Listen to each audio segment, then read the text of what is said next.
Gloria a Dios, bendito sea el nombre de Jesús. Una vez más, hermano, compartiendo la palabra de Dios. En esta noche vamos a exponer el tema titulado La oración, en nuestro libro de doctrina, lección 13.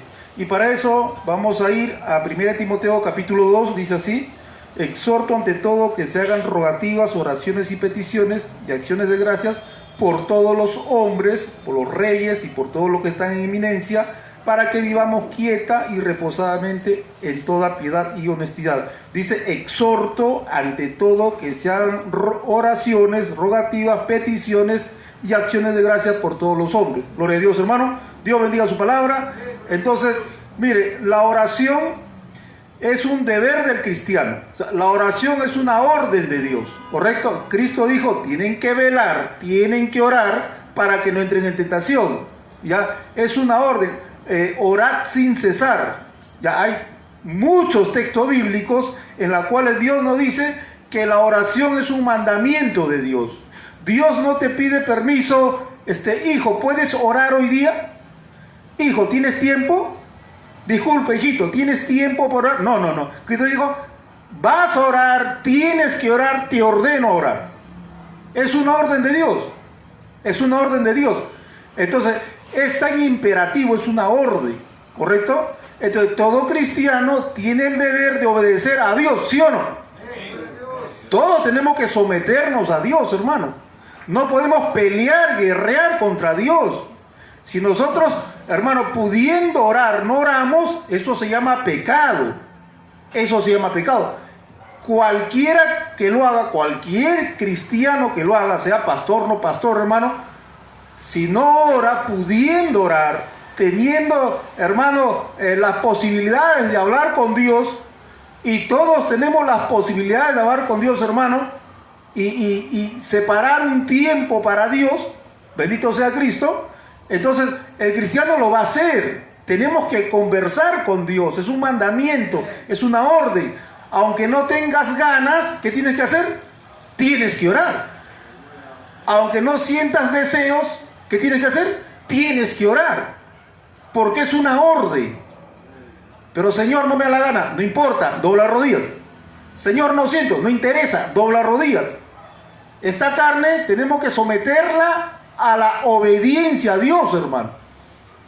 Tenemos que pelear nuestra batalla. Dice la palabra que el espíritu está dispuesto. O sea, nosotros entendemos que la oración es una orden y es de vital importancia. Eso lo entendemos nosotros con nuestro coeficiente mental por la palabra. Si la Biblia dice, tienes que orar, es una orden que ores, ¿entendemos o no entendemos? Entendemos, por hermanos, es más fácil que 2 más 2. Se entiende. Pero la carne no quiere. El espíritu está dispuesto, pero la carne no quiere. Entonces tenemos que someternos, tenemos que golpear esta carne, tenemos que disciplinar esta carne y tenemos que someternos a la orden de Dios. Gloria a Dios, hermano. No hay otra cosa más que tenemos que hacer, tenemos que someternos a Dios. Entonces dice que la oración es una orden, ¿correcto? Es un mandamiento. Ahora, ¿la oración qué es? La oración es conversar. ¿Con quién? Con Dios. Tenemos que conversar con Dios, ¿correcto? ¿Y qué vamos a conversar con Dios? Buena pregunta, ¿por qué vamos a conversar con Dios? ¿Ya? La gente no sabe qué conversar con Dios. Las personas que no conocen a Dios están perdidos, hermano. Las personas que no conocen a Dios, o sea, las personas que no tienen a Dios en su corazón, al Espíritu Santo en su vida, para ellos, ¿cómo es orar? ¿Sabe para ellos cómo es orar? Bueno, algunos repiten, ¿no? Santa María, Madre de Dios, ruega por nosotros. Padre nuestro que estás en los cielos, Padre nuestro. Para ellos eso es orar. Pero está totalmente mal, hermano. Dios nos mandó a repetir, sino conversar con Dios. Y otros, ¿cómo oran? Otros, hermano, otros ni dicen nada, solamente prenden velas, llevan flores y listo. Y si conversan con Dios, ¿qué le dicen? Bueno, las personas que conversan con Dios sin tener a Dios en su corazón, mayormente conversan con Dios cuando están en un peligro, en un problema, en una necesidad. Entonces van y dicen, Padre Urraca, te pido que me solucione este problema. Sarita Colonia, ayúdame. Señor de Cachuy, o Niño Jesús, o Corazón de Jesús, o Riñón de Jesús, o Pie de Jesús, Mano de Jesús. ¿Ya? Y le piden a santos y a vírgenes, y al mismo Dios le piden también Jesús, Jehová, ¿ya? Y le piden, van a pedir, cayendo en idolatría ignorantemente, porque le piden una imagen, le piden un santo, un hombre que murió y hace milagros, dice. O sea, para muchas personas eso es orar. Y cuando le decimos, eso no es orar, eso es idolatría, y eso va en contra de la palabra de Dios, ¿qué te dice? No, pero a mí me ha respondido. El Señor de Cachuy me ha respondido. La Sarita me ha respondido. ¿Te respondió? Sí. Le pedí y me lo dio. En el momento, en la hora indicada. Ya. Bueno, yo te creo que has recibido lo que has pedido. Pero lo que no puedo creer, lo que no debo de creer, lo que no es creíble, es que Dios te haya respondido. El que te ha respondido ha sido un demonio, el diablo, para que te enriedes más en la ignorancia de la idolatría. Esa es la verdad. Eso no es orar. ¿Correcto? Ahora, ¿cómo nosotros vamos a orar? ¿Quién nos va a enseñar a orar? ¿Quién nos va a enseñar a conversar con Dios? Las Escrituras, por hermano. Las Escrituras. No se puede aprender a orar sin las Escrituras. No se puede aprender a adorar a Dios sin las Escrituras. En la Escritura está todo. Entonces, si queremos saber orar y orar bien, tenemos que buscar en las Escrituras cómo tenemos que orar a Dios. Y ustedes saben que los apóstoles no sabían y le preguntaron a Jesús, enséñanos a orar. Como los discípulos de Juan el Bautista, que ellos oraban. ¿Ya? Y Cristo dijo, ya les voy a enseñar a orar. Y Cristo les enseñó a conversar con Dios. Entonces, mire, la oración es vital, es una necesidad para el cristiano, es un privilegio. Hay que verlo como una orden, pero también hay que verlo como un privilegio. ¿Ya? No solamente, ¿qué voy a hacer? Tengo que orar, es una orden. No, hay que verlo, sí, como una orden, pero también hay que verlo como una bendición, como un privilegio. Hay que verlo así, hay que verlo como que es algo deleitoso para nosotros, algo agradable para nosotros, y eso se va a llegar en la práctica. Eso se va a llegar cuando esta carne se humilla ante Dios. O sea, hay que verlo como un privilegio, que vamos a conversar con Dios. No vas a conversar con el presidente, no vas a conversar con el alcalde, con el regidor, con el ministro, con el artista, con el futbolista, con el premio Nobel. No, vas a conversar con el creador del universo, el que te da la vida. Es un privilegio grande, hermano. ¿Cuánta gente se muere por conversar con sus ídolos? Cantantes, artistas de Hollywood. Y se mueren y se desmayan. ¿Usted ha visto cuando vienen los cantantes? Las mujeres se desmayan y se caen al piso. Hombres también. Temblando, están un safe. Pues son sus ídolos. Y ellos están fascinados con sus ídolos. ¿Ya? Y nosotros tenemos que fascinarnos con Dios. Tenemos que tener, hermano, esa dulzura de tener el privilegio de hablar con Dios. O sea, llegó la hora de conversar con Dios.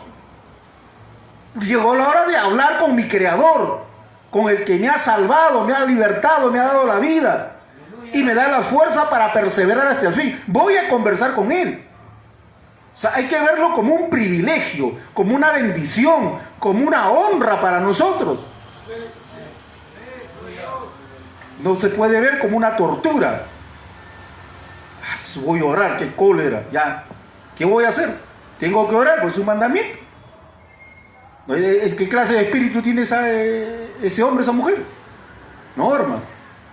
Tenemos que buscar el sentido de este mandamiento, que es una orden y es un privilegio. ¿Correcto? Amén. Una orden y un privilegio. Amén. La hora de oración, por favor, no se toca. Entonces, hemos visto, para adorarle y alabarle por sus misericordias, ¿no? Ya, para interceder a favor de otros también. En el libro de Efesios dice, por ejemplo, en el libro de Efesios dice, orando en todo tiempo, lo que hemos leído antes, orando en todo tiempo, ya, en todo tiempo, pastor, pero cuando estoy triste, no oro, pues ya, que Dios me exonere. No, no, no. Con más razón todavía. Aleluya. Entrégale tus cargas a Cristo. Cuando estoy molesto, pastor, también, mejor todavía, molesto. A ver, humíllate ante Dios. A ver, ponte bravo con Dios. Aleluya. A ver, ponte bravo con Dios. Que no, que tú, ¿por qué no? Te va a caer el azote, el chicote, y vas a aprender a respetar a Dios. Hay que meternos a buscar a Dios, hermano. En oración. Dice, para adorar, y ahora vamos a para interceder a favor de otros, dice, orando, dice la palabra de Efesios, en todo tiempo, con toda oración y súplica, ¿ya? Velando en ello con toda perseverancia y súplica por los santos. O sea, en la oración es para interceder por otros.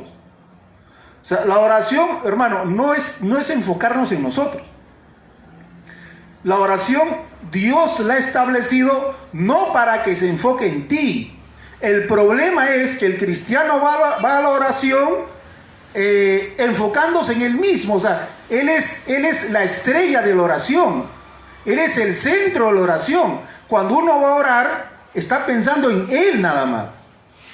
Pero la oración que Dios ha establecido es para centrarnos en él, en el prójimo y en nosotros también. Pero a veces los cristianos voltean todo este diseño de Dios. Entonces, con el entendimiento, 1 Corintios 14:15 dice que tenemos que orar a Dios con el entendimiento. Y el entendimiento se obtiene de la Escritura. Dice, piden y piden mal. Oran y oran mal. Entonces, tenemos, hermano, un pueblo cristiano que pide mal. ¿Por qué? Porque no tiene el entendimiento que Dios lo ha establecido. Hay un estándar de conocimiento que Dios quiere que el cristiano tenga. Y si el cristiano no tiene ese estándar, entonces, hermano, no va a tener un entendimiento claro para orar. Va a estar, hermano, fuera de foco. Tenemos que tener entendimiento claro en la palabra, ¿ya? Y no podemos estar en trance. No podemos salir del cuerpo y volar por los aires, no. Es con el entendimiento, ¿correcto? No es un éxtasis, hermano, de que nosotros perdemos la razón. No, el apóstol Pablo dice, tienen que orar con el entendimiento, que tu entendimiento se goce. Cuando tú lees la Biblia, por ejemplo, tú lees cuando Moisés cruza el Mar Rojo, ¿ya? Cruza el Mar Rojo. Tú tienes que detenerte y meditar en eso. Meditar en eso, ¿ya? Ahí estás usando tu entendimiento. Tu entendimiento está trabajando, está entendiendo, no lo estás pasando por encima. Te estás deteniendo a ver la gloria de Dios. ¿Me entiendes? Estás usando el entendimiento. Entonces, cuando tú vas a orar, cuando tú conversas con Dios, vas a tener ese mismo entendimiento, hermano, en la palabra. Y cuando tú hables con Dios, vas a hablar palabras de cordura, de verdad. No vas a hablar cantinfladas. No vas a hablar como el Chavo del Ocho. ¿Me entiendes? ¿Me entiendes? O sea, vamos a hablar correctamente ante Dios. Ya no vamos a ser ignorantes, niños. No, sino vamos a hablar, hermanos, con criterio bíblico.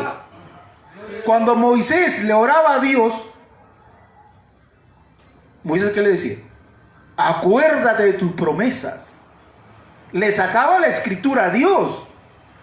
Tú le has prometido a Abraham.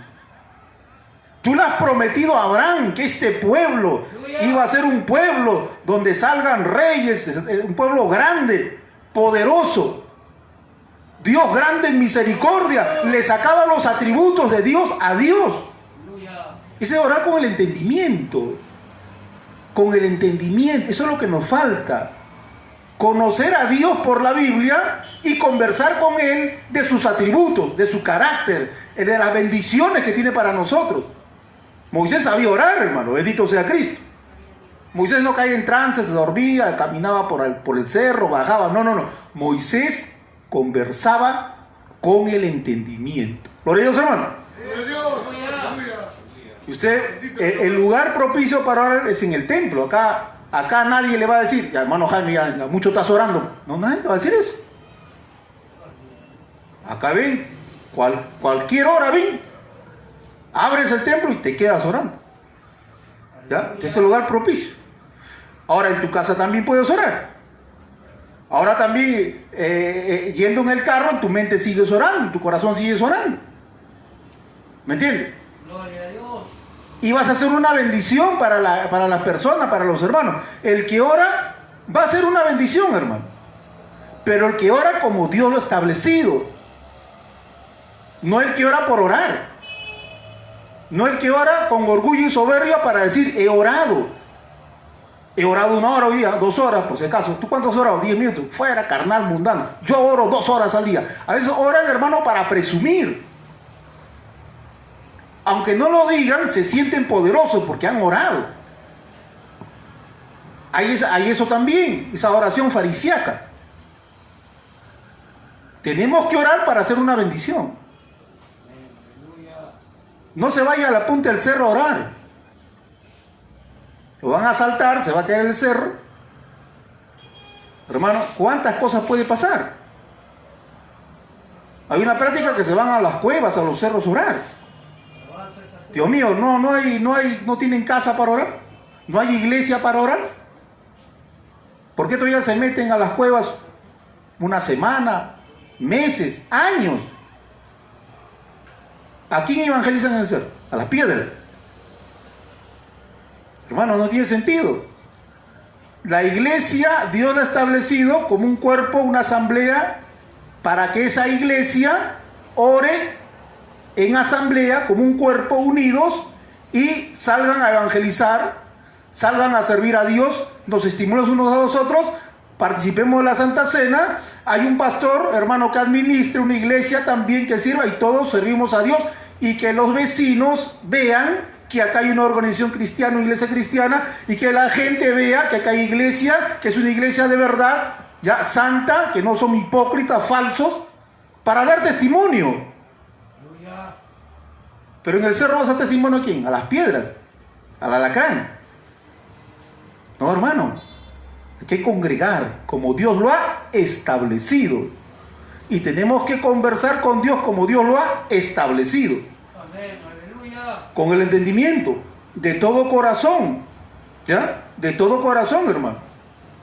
Sin hipocresía. Hay que abrir nuestro corazón a Dios. Hay que decirle a Dios en qué condición estamos. De corazón. En humillación. O sea, la oración es para humillarnos ante Dios.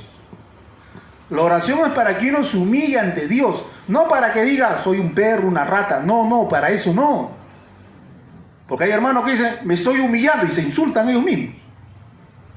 No, eso no es humillarse ante Dios.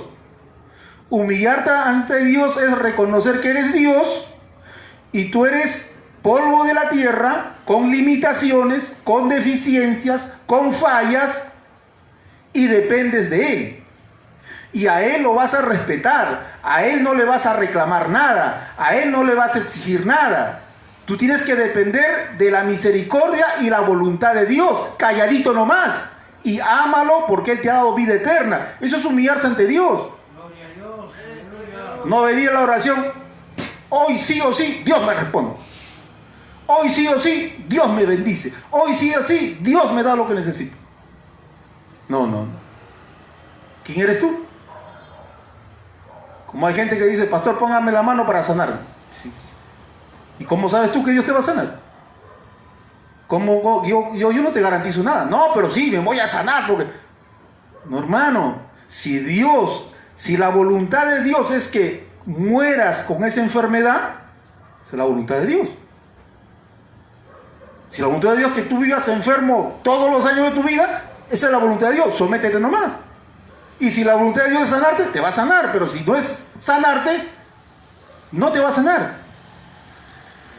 Y no quieren aceptar eso. No. Con oración, con ayuno y ayuno. O sea que Dios está obligado. Por 30 ayunos, 40 vigilias, Dios está obligado. Dios lo va a hacer sí o sí. No. Así no es. Con humildad de corazón. ¿Ya? Hay que abrir nuestro corazón, decirle nuestra condición, cómo estamos. ¿Cómo estamos?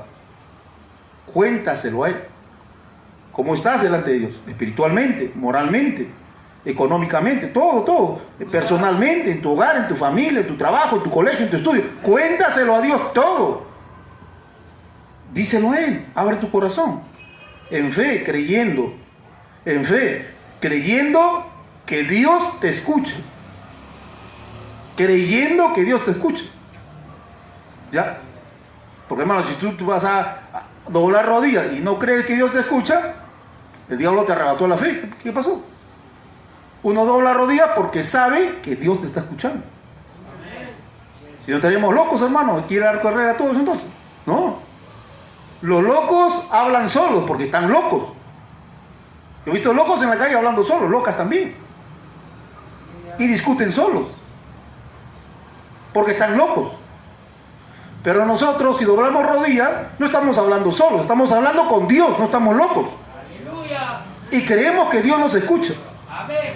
Porque en toda la palabra Dios dice que es omnipresente. Él está en todas partes. Y es más, Dios está en mi corazón y en tu corazón. Amén.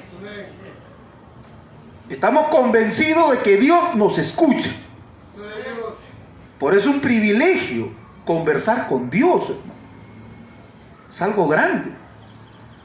Cuando uno entiende esto, hermano, la oración es prioridad en su vida. Prioridad, ¿correcto? Dice, Dios responde a las oraciones, pero no es un cheque en blanco como muchos enseñan. Ya, decreta, proclama, reclama. Ya, eso es mentira, eso es falso. En tu boca está el poder de la vida y de la muerte. ¿Ya? Y así dice. En tu pastor, mira, acá dice en Proverbios, en tu boca está el poder de la vida y de la muerte. O sea que en la boca hay poder. Ahí hay pastores que se agarran de ese texto, lo sacan de su contexto, lo aíslan y crean una barbaridad, una herejía. Ya dice, hermano, en tu boca está el poder. Di que estás sano. Hermano José, di que estás sano, varón, ya, se acabó tu problema. Claro. Johan, te duele la muela, di que no te duele la muela. Dilo. Y se va el dolor de muela. Y se va la enfermedad. Así enseñan, hermano, es una locura. ¿Cómo está, hermano? Uy, estoy con pruebas. No digas que estás en pruebas, digas que estás en victoria. Cancela. Y eso se ha metido, hermano. ¿Cómo está, varón? Bueno, estoy con mis luchas, estoy con mis pruebas, pero sigo perseverando. Ya. Entonces ya sé, voy a orar por ti, voy a interceder por ti. Porque si todos están en victoria, hermano, no vamos a orar por nadie, todos están en victoria. No. Cuando dice en tu boca está el poder de la vida y la muerte, en el contexto dice, no seas chismoso, no te metas en problemas ajenos, ¿ya?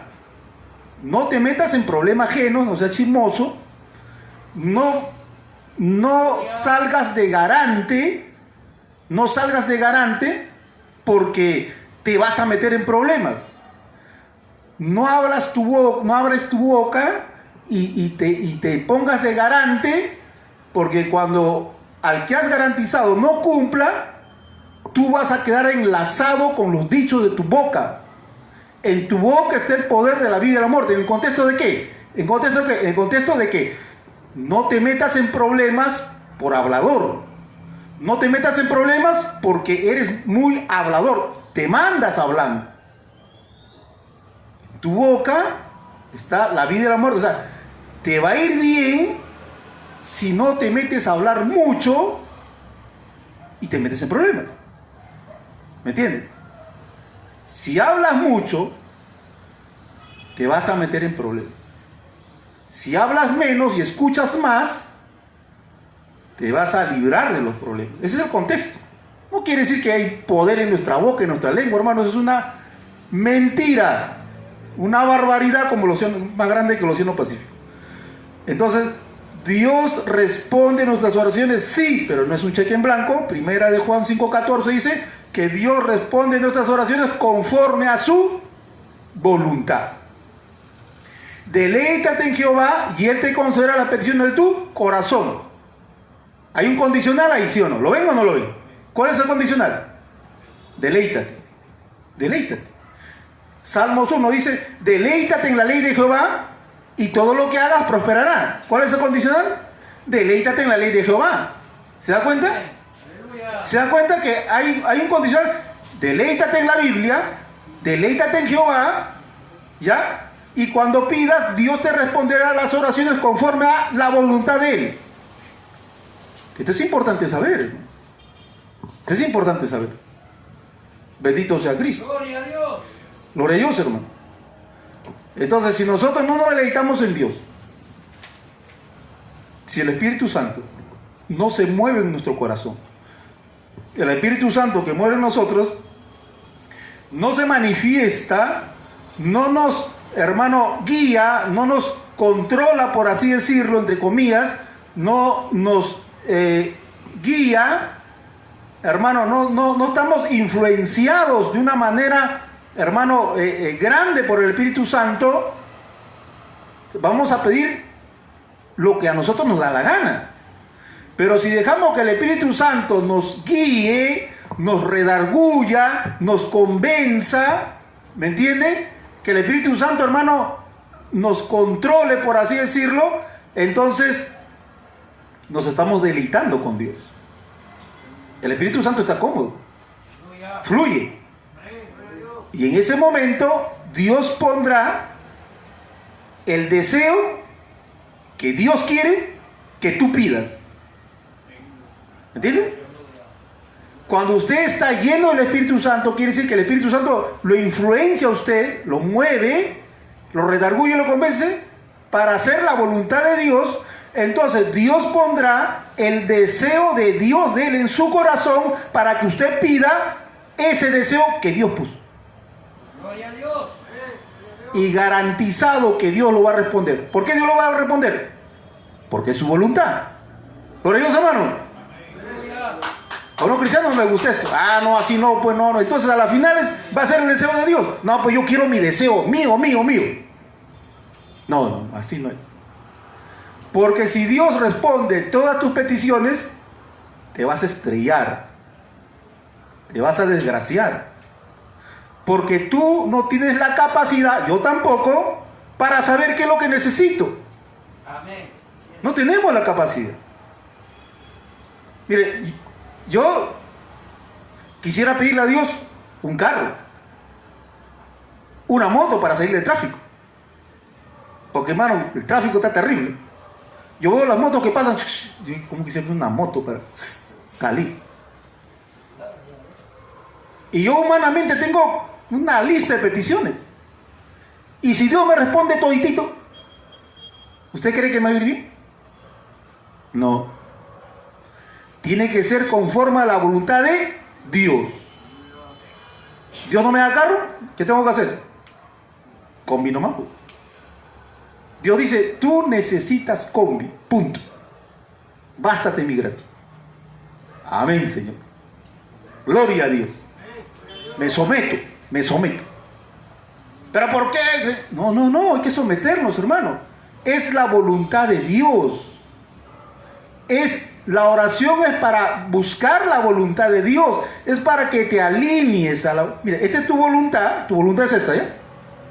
Es tu voluntad, carro, casa, viajes, ¿ya? Cuentas bancarias, qué sé yo. Esta es tu voluntad. Esta es la voluntad de Dios. Cuando tú ores, pídele tu voluntad, ¿ya? Pero después dile, Señor, pero que se haga tu voluntad y no la mía. Escoge tú. Gloria a Dios. ¿Lo apruebas todo o sacas algo? Amén. Amén. O lo desapruebas todo y tú me das tu voluntad. ¿Está dispuesto a eso, hermano? Gloria a Dios. ¿Está dispuesto a eso? Eso es lo que Dios quiere. Porque si Dios nos da lo que Él entiende que es correcto, nos va a ir bien. No va a ir bien, hermano. No va a ir bien, bendito sea Cristo. Entonces no es un cheque en blanco. No haga caso si tú ayunas y hoy vigílate. No. Es la voluntad de Dios. Hay que alinearnos a la voluntad de Dios. Gloria a Dios, hermano. Entonces, mire. Ahora, el Padre Nuestro. ¿Ya? El Padre Nuestro. Mire, el Padre Nuestro es un bosquejo que Dios ha dejado, que Jesucristo ha dejado para nosotros poder aprender a orar, porque ese bosquejo lo dejó para nosotros aprender a orar. No es para repetir Padre nuestro que estás en los cielos, Padre nuestro que estás en los cielos, ¿correcto? No es para eso, sino es para que nosotros podamos aprender a orar. ¿Ya? Entonces, cuando usted estudie Padre Nuestro y lo hace pedacitos, o sea, lo desmenuza parte por parte, se va a dar cuenta que es maravilloso. O sea, el modelo de Cristo es perfecto. El modelo de oración de Cristo es perfecto. Esa es la voluntad. Nadie puede cambiar eso. Usted no puede decir, no, pero a Jesús falló en el Padre Nuestro. Jesús falló en el Padre Nuestro. No, ¿cómo falló? Sea Dios veraz y todos nosotros mentirosos. El Padre Nuestro, usted lo divide en dos partes. En dos partes. Lo divide en dos partes. ¿Se acuerdan que predicamos de los 10 mandamientos? ¿Cuántos mandamientos hay? Más de 600 mandamientos. Dios le dejó a Israel, ¿eh? Pero Dios los comprime. ¿En cuánto lo comprime? ¿Se acuerdan? En 10, el decálogo. En 10 lo comprime. ¿Ya? Y los 10, usted lo parte por la mitad. La primera mitad se enfoca en ¿quién? ¿En Dios o en Israel? En Dios. O sea, la primera mitad se enfoca en Dios.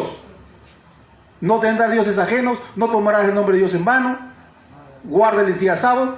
¿Ya? O sea, la primera mitad se enfoca en Dios. Y la segunda mitad, ¿a quién se enfoca? En el hombre. En el hombre. Ahora, Cristo lo comprime los 10 en ¿cuánto? En 2. Amarás a Dios con toda tu mente, con tu alma, y el otro es y a tu prójimo como a ti mismo. De esto depende toda la ley. Todo. Cristo lo divide en 2. Lo comprime en 2. La mitad, Dios primero, y la otra mitad, el hombre después. El Padre Nuestro es lo mismo. Cuando usted estudia el Padre Nuestro, se divide en dos partes. La primera mitad se enfoca en ¿quién? ¿En Dios o en el hombre? En Dios. Y la segunda mitad se enfoca en el hombre que está orando. Entonces vayamos a ver, mire, Padre Nuestro, se enfoca en Dios. Que estás en los cielos, se enfoca en Dios. Santificado sea tu nombre, se enfoca en Dios. Venga tu reino, se enfoca en Dios. Hágase tu voluntad en el cielo como en la tierra, se enfoca en Dios.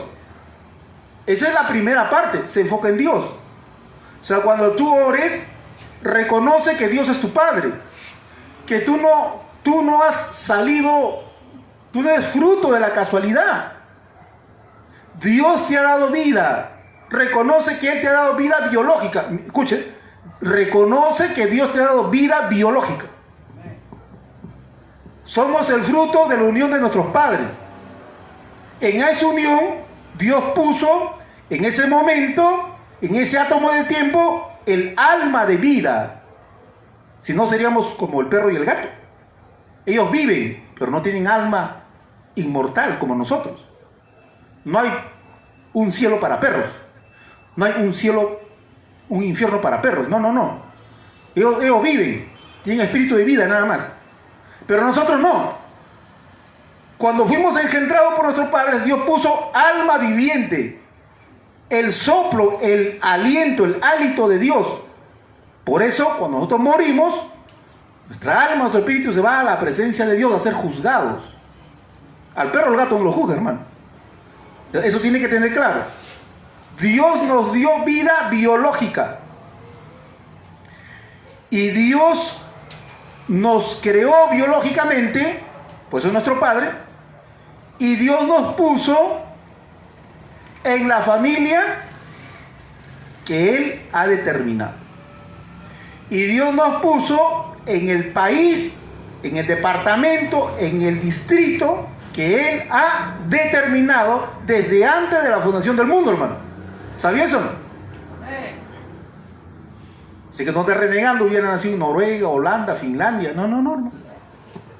Hubiera tenido ojos azules, cabello rubio. Los rubios quieren tener cabello negro, ojos negros. Y así es la naturaleza humana. Nadie está conforme. Pero lo que Dios te dice es que yo te he puesto en ese hogar. Yo te he puesto en ese hogar. Esto es maravilloso, hermano. Esto es maravilloso. Yo tenía amigos en el mundo que decían, no, yo soy de Cajamarca, Celendín, ahí todos son blancos, ojos azules. Y eran de Cerro de Pascua. No estaba conforme donde había nacido, en la familia que había nacido. ¿Y así cuántos hay? Ven a su papá, que no es catedrático, no es ingeniero, arquitecto, y menosprecian a su padre. Y reniegan de sus padres, porque qué desgracia de haber nacido en este hogar. ¿Ya? Reniegan, protestan de la vida, del lugar. ¿Sabe por qué? Porque no conocen a Dios. No tienen a Dios en su corazón, en su vida. Son ignorantes, dice, están su mente entenebrecidos, oscurecidos, lejos, a kilómetros del conocimiento de Dios. Su mente está llena de vanidad, dice, mentes vanas. Pero cuando Cristo nos libertó, entendimos que es la voluntad que haya nacido donde haya nacido, para tener toda, hermano, las oportunidades para recibir a Cristo como el Señor y Salvador de mi vida. Y yo me alegro de haber nacido en Tahuantinsuyo. Yo me alegro que mi padre haya sido el padre que he tenido y que mi madre haya sido esa madre que he tenido. Y que por ellos he recibido la luz de la palabra, que se quedó atesorado en mi corazón, clavado en mi corazón.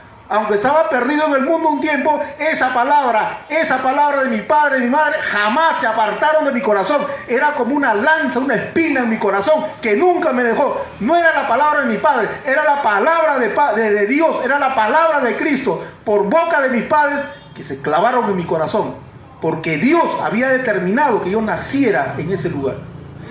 Y todos, nadie va a decir, yo no escuché, yo no sabía. No. Tú recibiste la oportunidad 1000 veces. Por eso, cuando uno dobla rodillas, hay que reconocer que Dios es nuestro Padre. Él nos dio vida biológica, ¿correcto? Usando a nuestros padres terrenales. Pero Él es el que da la vida. Y hay que darle gracias, Señor. Gracias porque mi papá se llamaba fulano de tal, Juan Carlos Roberto, qué sé yo. Te doy gracias por mi madre, María Jasmina, qué sé yo. Te doy gracias por mis hermanos, te doy gracias por nacer en este lugar. Te doy gracias porque tú has permitido que yo esté acá y en esta familia. ¿Podremos agradecer eso? Eso es lo que Dios quiere.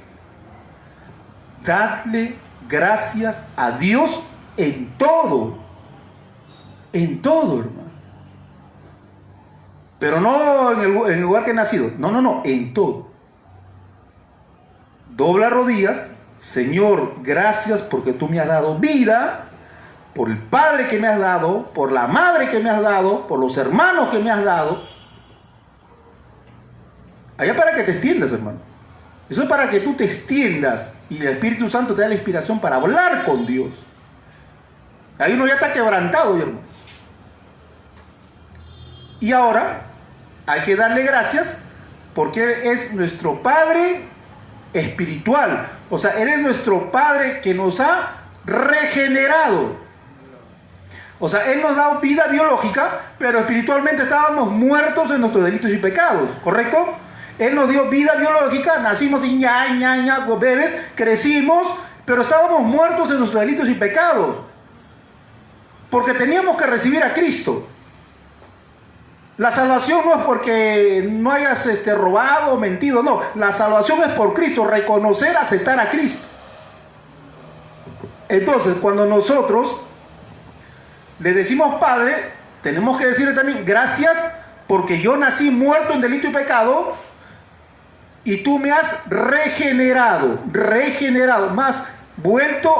me has vuelto a dar vida, o más vida, o otra vida, ¿no? Por ejemplo, repinta la pared. ¿Qué quiere decir? Que ya está pintada, vas a repintarla. Dios nos ha regenerado, hemos nacido, pero Dios nos da otro nacimiento, un nacimiento más, y el más importante, que es el nuevo nacimiento, que es por la salvación de nuestras almas. sea, tenemos vida espiritual. Cristo dijo, deja que los muertos entierren sus muertos. ¿Ya? Cristo dijo, yo les doy vida. Cuando Cristo dijo, yo les doy vida, ¿estaban cadáveres todos? No, estaba hablando espiritualmente.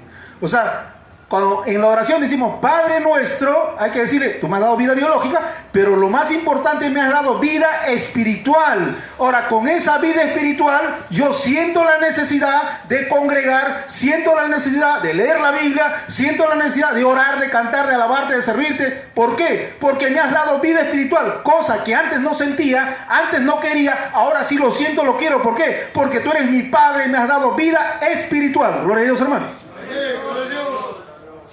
Mira, estamos en el Padre nomás. ¿Y cuántas cosas hay que decirle a Dios? Entonces, en el Padre, cuando dice Padre nuestro,